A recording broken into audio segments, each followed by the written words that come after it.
Hello అండి, నమస్తే. ఎలా ఉన్నారు? అందరూ బాగుండాలి, అందరిలో నేను ఉండాలని కోరుకుంటూ నేను మీ దేవిని. Welcome back to my channel DS DJ daily blog. ఈ బ్లాగ్ వచ్చి ఏప్రిల్ 26 శనివారం రోజు అండి. ఇంకా ఈ ఉదయం అయితే ఇంకా మామూలు అందరూ చేసేదే కదండి. ఇంకా వాకిలి కడిగి ముగ్గు అయితే వేసేసుకున్నాను. ఇంకా ఈరోజు కూడా వర్క్ జరుగుతుందనమాట, పెయింటింగ్ వర్క్ అనమాట. రీపెయింటింగ్ చేసుకుంటున్నాము. ఎట్లా పైన ఇల్లు రెడీ అయిపోయింది కదా, ఇంకా అక్కడంతా సున్నం కొట్టుకుంటూ ఇంకా అక్కడి నుంచి అయితే చాలా 10 సంవత్సరాలు అయిపోయిందనమాట. మేము పెయింటింగ్ కొట్టి సున్నం కొట్టి కూడా ఇంకా అందుకని అక్కడి నుంచి స్టార్ట్ చేసేసుకున్నాం ఒకేసారి. మళ్ళీ పని ఎత్తే పని లేకుండా ఒకేసారి అవ్వాలనేసని ఇంకా మా వారైతే ఇంక ఇంట్లో అప్పుడప్పుడు ఇంకా వారం 10 రోజులుగా జరుగుతూనే ఉంది సున్నం పనులంతా. ఇంకా సున్నం మచ్చలంతా కూడా పడిపోయాయి అన్నమాట. ఫ్యాన్ల మీద ఇట్లా ఏసీ పైన ఇట్లా అన్నిటిపైన పడిపోయింది. ఇంకా నాకైతే అందదు కాబట్టి ఇంకా మా వారే ఎక్కి ఈరోజు కొంచెం పని లేదనేసని ఈరోజు మా వారే ఎక్కి అంతా కూడా క్లీన్ చేస్తున్నారనమాట. ఇంకా నేనైతే తలస్నానం చేసి ఫ్రెష్ అప్ అయిపోయాను. తెల్లారితోనే రెడీ అయిపోయి ఇంకా తులసమ్మ దగ్గర అయితే దీపం పెట్టుకున్నా. మా వారు ఇంకా ఏం అవ్వలేదన్నమాట ఫ్రెష్ అప్. సరే ఇంకా అవన్నీ క్లీన్ చేసిన తర్వాత అవ్వాలని అనుకున్నారు. సరే ఇంకా అయితే నేనైతే టమాటా బాత్ రైస్ అయితే విజిల్ పెట్టేశాను అనమాట. టీ తాగేసాం తెల్లవారితో. ఇంక ఇక్కడి నుంచి క్లీన్ చేసుకుంటూ ఉన్నామండి. ఎంత హడావిడి అంటే మాకు పని ఫుల్గా ఉందన్నమాట. ప్రతిదీ ఇంకా ఇంటి పని అని అంటే ఇంక ఎట్లుంటుందో సున్నం పనులు అంటే మీకు అర్థమయ్యే ఉంటుంది. ప్రతి పని మనం ఎంత క్లీన్గా చేసుకుంటే అంత క్లీన్గా ఉంటుంది, లేదంటే మడ్డిగానే ఉండిపోతాయి అన్నమాట పనులు ఎక్కడివక్కడ. సగం సామాన్లు అయితే బయట పడేశారు మా వారు, నాకు నచ్చినవన్నీ కూడా. అదే చెప్తారు కదా, బయట పోయి అదే ఇప్పుడు ఏదైనా ఒకటి వచ్చినా కూడా ఆ వస్తువుని ఇంట్లో పెడుతూ ఉంటా, అది పడేయకుండా మనసు రాదనమాట పడేసేదానికి. అలా చేరిపోయి ఇంకా అన్నీ కూడా మా వారికి నచ్చక అన్నీ కూడా కొన్ని ఎత్తి బయట పడేశారు. అదంతా ఇంకొక వీడియోలో బ్లాగ్లో పెడతానులేండి, చూస్తారు. ఇంకా ఈ బ్లాగ్ చూస్తారని ఉద్దేశంతో పెడుతున్నా. చాలామంది చూస్తున్నారు కానీ లైక్ కొట్టడం లేదు. చూసిన వాళ్ళు ఒకసారి లైక్ కొడుతున్నారు, తర్వాత అయితే డిస్లైక్ కొడుతున్నారండి. ఏమండి అవుతుంది మీకు? లైక్ కొడితే ఏం అవ్వదు కదా, ఒక లైక్ అయితే కొట్టండి, డిస్లైక్ మాత్రం కొట్టకండి. కాకపోతే అది మాకు చాలా బాధ అనిపిస్తుంది. డిస్లైక్ కొట్టిన వాళ్ళు మాత్రం బాగా తిట్టుకుంటా నేను. నా తిట్లు మాత్రం తప్పకుండా తగులుతాయి వాళ్ళకే, ఇది మాత్రం పక్కా గ్యారంటీ అండి, నిజం చెప్తున్నా. ఎందుకంటే అట్లా డిస్లైక్ కొట్టాల్సిన అవసరం ఏముంది చెప్పండి? వీడియోలు చూడండి, నచ్చితే లైక్ కొట్టండి. లైక్ కొట్టకపోతే కూడా పర్వాలేదు, గమన అయిపోండి. అంతేగాని ప్రతి ఒక్క వీడియోకి డిస్లైక్ కొడుతున్నారు. అది మీ మనస్సాక్షికే మీరు అర్థం చేసుకోవాలి, మనం ఎందుకు కొట్టడము. మీ మంచి మనసు మీకు మంచిదిగా ఉంటే అది ఆ దేవుడు చల్లగా చూస్తాడు. చెడు బుద్ధి, చెడు ఉద్దేశం ఉంటే అది మీ పిల్లలకే తగులుతుందన్నమాట. ఎందుకు అలా చెప్తున్నానంటే డిస్లైక్లు కొట్టిన వాళ్ళకు మాత్రమేనండి నా మాట.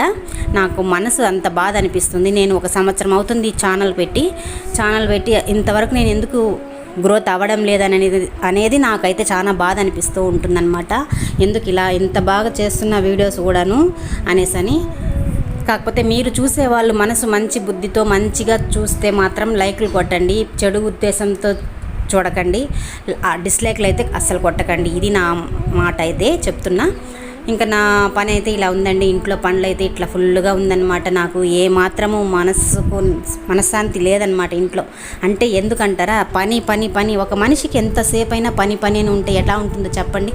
కొంచెం కూడా రెస్ట్ అనేది లేకుండా ఎంతసేపు అయినా కూడా ఈ పనులే చేసుకుంటూనే ఉన్నానన్నమాట. ఇట్లా చేసుకుంటూ కూడా వీడియోలు పెడుతున్నాను. అలా అప్పటికీ డిస్లైక్లు కొడుతున్నారు. ఇంక ఇట్లాంటి వాళ్ళకి మనం ఏం చెప్పలేక నేను ఇట్లా వీడియోలైనా చెప్తున్నా. అది మీకే వదిలేస్తున్నాను. డిస్లైక్లు మాత్రం కొట్టకండి చెప్తున్నాను మీకు, కొట్టే వాళ్ళకి మాత్రం. సరే ఇంకైతే ఆ పని అంతా అయినాక మా వారైతే ఫ్రెష్ అప్ అయిపోయారండి. ఇంకా నేను ఈరోజైతే ఇంకా ఉదయం ఆ డ్రెస్ వేసుకున్నాను. అది కూడా మీషోలో ఒకటేనమాట, 250 రూపీస్.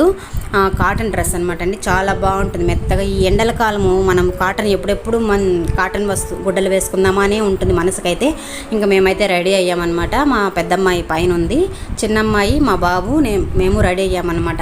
ఇది ఏమని అంటే ఈరోజు మా పెళ్లి రోజు అండి, పెళ్లి రోజు అనమాట. కానీ పెళ్లి రోజు అని కూడా మనశ్శాంతిగా లేదనమాట. ఎందుకంటారా, ఈ పని వల్ల మనం ఏమి ఎంజాయ్మెంట్ చేస్తాం, ఏం సంతోషంగా ఉంటాం చెప్పండి? ఎంతసేపు ఇంట్లో పనులు చక్కగా పడిపోయినాయా మళ్ళా అంటారనమాట మా వారికి. ఇన్ని చేసుకుంటూ మనం అక్కడికి పోవాలని అడిగితే మాత్రం చాలా కోపం వచ్చేస్తుంది మా వారికి. ఇంకేం చెప్పేది నేను. అంతలోనే మా అత్తమ్మ వచ్చారు పైకి. సరే ఇంకా మేము రెడీ అయ్యాము. ఇంకా ఆ డ్రెస్ వద్దులని ఈ డ్రెస్ వేసుకున్నాను. ఇది కూడా అనార్కలి డ్రెస్ లాగా ఆలియా కట్ అనమాట, పర్పుల్ కలర్ వైట్ వచ్చి ఉంటుంది, చాలా బాగుంటుందండి. ఈ డ్రెస్ కూడా 280 రూపీస్ ఏమో పడింది మీషోలోనే, చాలా బాగుంటుంది. నేను ఏ దాంట్లోనూ క్లారిటీగా వీడియోలో అయితే పట్టుకోలేదు. సరే ఇంకా అదే వేసుకుంటే మా వారు అప్పటికి తిట్లే, పెళ్లి రోజైనా బర్త్డే అయినా ఎప్పుడైనా తిట్లు మాత్రం నాకు తప్పవు. ఎందుకంటారా, గుడికి పోతుంటే సాంప్రదాయంగా చీర కట్టకుండా ఈ డ్రెస్ ఏదో మా వేసింది చూడమా అని అంటా ఉన్నారు. సరే వెంటనే గబగబాని పోయి ఇంకా పైకి వెళ్ళి ఇంకా ఈ సున్నాల పనుల్లో నా గుడ్డలు పైన ఒకటి కింద ఒకటి, లంగా ఒక చోట, జాకెట్ ఒక చోట, చీర ఒక చోట ఉందన్నమాట. హడావిడిగా 11కంతా వెళ్ళాలి గుడికి, తిరుచానూరు అమ్మవారి గుడికి, VIP దర్శనం అనమాట. ఆ టికెట్ 500, మనిషికి 250 రూపాయలు ఆ టికెట్. అప్పటికప్పుడు నేను అరుస్తానని ఇంకా అది కూడా ఆయన నేను అరుస్తూ ఉంటానని పెళ్లి రోజు కూడా యాడికి తీసుకువెళ్ళలేదనేసి అని ఇంకా అదైతే ఒక ఫ్రెండ్ని అడిగి బుక్ చేశారనమాట. సరే ఇంకా అప్పటికప్పుడు అది కూడా ఇంకా వంట కూడా చేయలేదండి అసలు, ఇంకా అడావిడిగా వెళ్ళాను అనమాట. ఇంకా ఆ చీర కట్టుకొని అయితే వెళ్ళాను. ఇంకా అత్తమ్మ పైన పడుకొని ఉన్నింది పాప దగ్గర, ఇంకా మా పెద్దమ్మ అయితే రాలేదు. ఇంకైతే ఈ చీర కట్టుకున్నాను. ఈ చీర కూడా 350 రూపీస్ అండి. ఇది ఆర్గంజి మెత్తగా ఉంటుందన్నమాట. నాకు ఆపద్బాంధవుల్లాగా ఈ మీషోలో బ్లౌజులు అయితే చాలా బాగా ఆదుకుంటున్నాయండి. ఎందుకంటారా, మెత్తగా ఉంటాయి, వేసుకుంటే ప్రాణానికి సడన్గా సరక్కని ఎక్కేస్తాయి అన్నమాట. అంటే మనం కుట్టుకున్న జాకెట్లు అయితే ఎక్కించుకోవాలన్నమాట, అట్లా ఇట్లా లూజు అవి ఇవి ఉంటాయి, ఇవైతే ఫిట్గా ఉంటాయి అన్నమాట నాకు అనేసి. సరే ఇంకా గుడి అంతా చూసుకొని దర్శనం అయితే ఇంకా అక్కడంతా కూడా వీడియోలు కొన్ని కూడా పట్టలేదండి, 2-3 ఏమో పట్టిందంటే మా అమ్మాయి అంతే. సరే ఇంకా అక్కడి నుంచి వస్తూ కూరగాయలు అయితే తీసుకొని వచ్చేసాను. ఇంకా కూరగాయలు వంట చేసేదానికి లేదు కాబట్టి ఇంట్లో లేవు, కూరగాయలు కూడా వెళ్ళలేదు, సో డీమార్ట్కి వెళ్ళలేదన్నమాట. ఇవన్నీ ఇంకా అప్పటికే వంట లేట్ అయిపోతూ ఉంది. ఇంకా హడావిడిగా ఇంకా ఏం చేశానంటే బీరకాయ కొనుక్కొచ్చాను, కూరగాయలతో పాటు బీరకాయ కందిపప్పు వేసి ముద్దగా చేశానండి. ఇంకా బీరకాయ ఎప్పుడు తెచ్చినా కూడా బీరకాయని కొన్ని ముక్కలు చేసుకొని పై పొట్టు తీసేసి కొంచెం పచ్చడి అయితే చేస్తానన్నమాట. ఎండల కాలము మనకు పచ్చడి ఉంటే ఇంకా సద్దన్నం మిగిలిన రాత్రి అన్నం మిగిలిన తెల్లారితో కలిపి తాగేయచ్చు అనమాట, పచ్చడి నాకుకొని. అలా అనిపిస్తుంది ప్రాణానికి, నిజమే కదండి. మేమైతే అలానే చేస్తాము. ఈ విధంగా ఇంకా హడావిడిగా వచ్చి చేశానన్నమాట.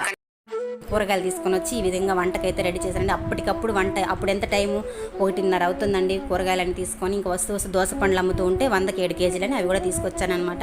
ఇంకా పిల్లలు ఎండల కాలము అల్లాడిపోతుండే, ఎండలు అయితే మండిపోతున్నాయండి, అస్సలు కాలు కూడా పెట్టడానికి కాలేదనమాట. అక్కడ మేము చెప్పులు కూడా వేసుకోపోలేదు, ఆ విధంగా అట్లే అల్లాడిపోతున్నామండి. వీడియో పట్టడానికి కూడా కుదరలేదండి అసలు. అయితే జనం అయితే శనివారం కదా, చాలామంది ఉన్నారు జనం అయితే ఏమాత్రము.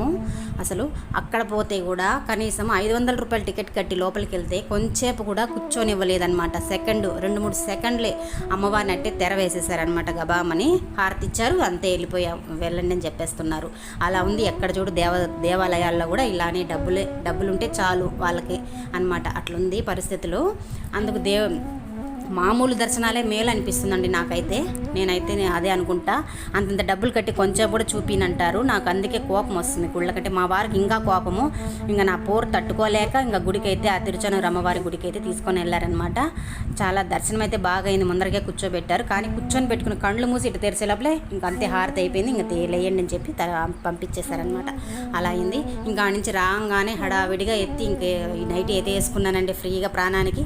ఇంకా ఈ రోజు నా పెళ్లి రోజు మీ అందరి ఆశీర్వాదం మాపై ఉండాలని కోరుకుంటూ మరొక వీడియోతో మళ్ళీ కలుస్తా.